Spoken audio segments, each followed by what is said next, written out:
Read Spider-Man Crawlspace Edition. Check us out at SpidermanCrawlspace.com.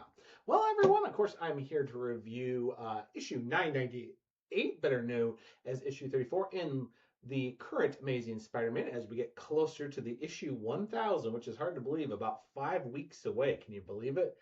By, of course, Joe Kelly, and, of course, art by Ed McGuinness. So, how did this issue good? And, of course, what is, of course, Spoy Coco's little part out of it? Honestly, this probably will not be that long of a review. Starting off with the pros. Honestly, there wasn't too much of it here. I really did love a lot of the character moments here between Peter and Aunt May. Honestly, they're very well done. Coming right out of the brand new day Amazing Spider-Man movie here recently here this past weekend, this was actually really nice character parts. I actually did get a little comical things between how Peter was lost in his conversation, burning, of course, their breakfast and everything, but just having some nice little talks into it. It's actually very well done, a lot of Peter's emotional pieces. This is something actually that was being well done here with Joe Kelly. I'm actually pretty impressed with the fact that how we've actually had a little bit more of this more human areas of it. We haven't seen it a lot, but the last couple of issues, Joe Kelly's done really good.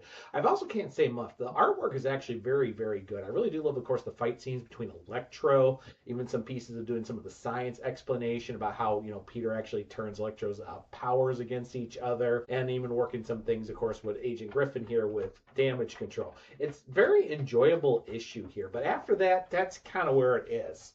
Flay. I know. Anyhow, going into the cons. So here's a good little question.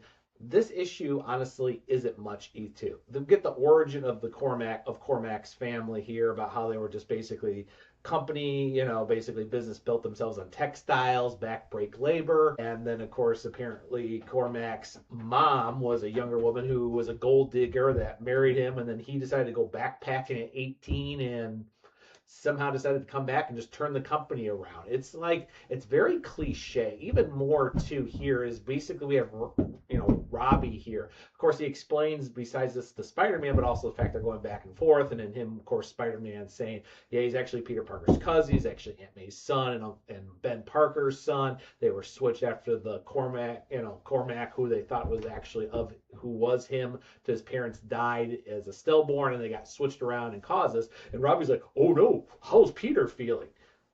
At this point, we pretty much get the point that Robbie should know that Spider-Man is Peter Parker. It's been alerted to for the last 50 odd years.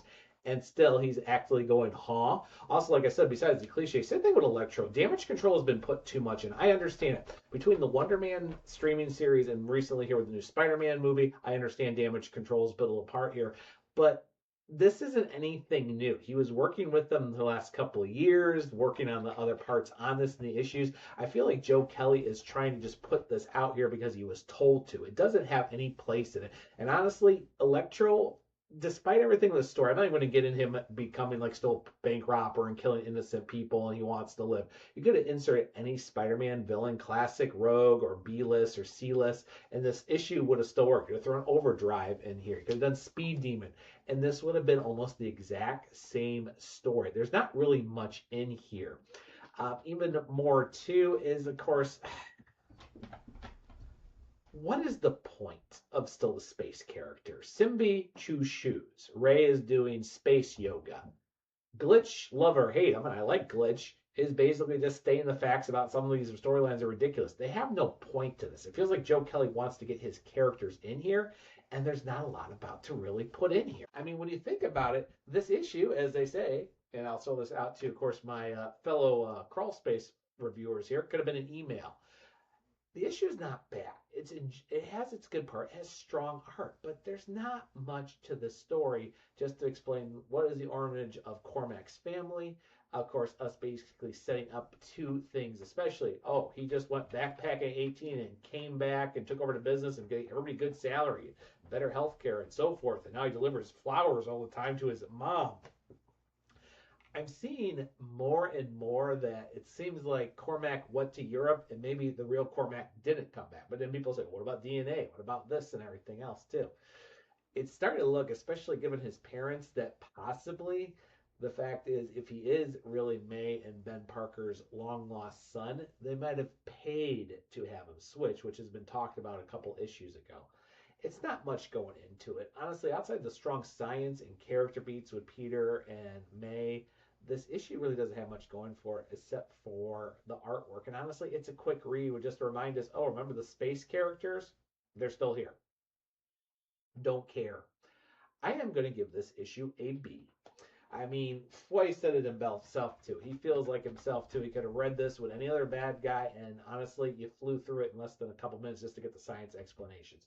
There's not much going on here, is there, Foy? Foy, Foy, Foy, Foy, Foy. He says he doesn't even bother going to do what the hey. He just says this is what it was. I agree with you. You're great. Nicely done, Foy Coco. Well, that's all I have to join us for here, too. I do also want to say out to people who are wondering, I am not going to be able to do a review for the new Spider-Man Brand New Day movie. Pretty much everything I enjoyed about the movie was said. I give it an 8.5 out of 10. I thought it was a really good one. I am really happy with the movie.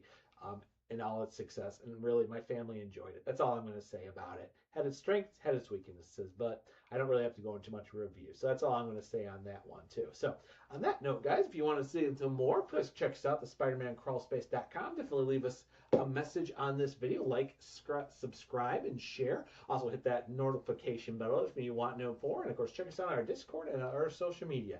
And on that note, I will see everybody later on the Crawl Space.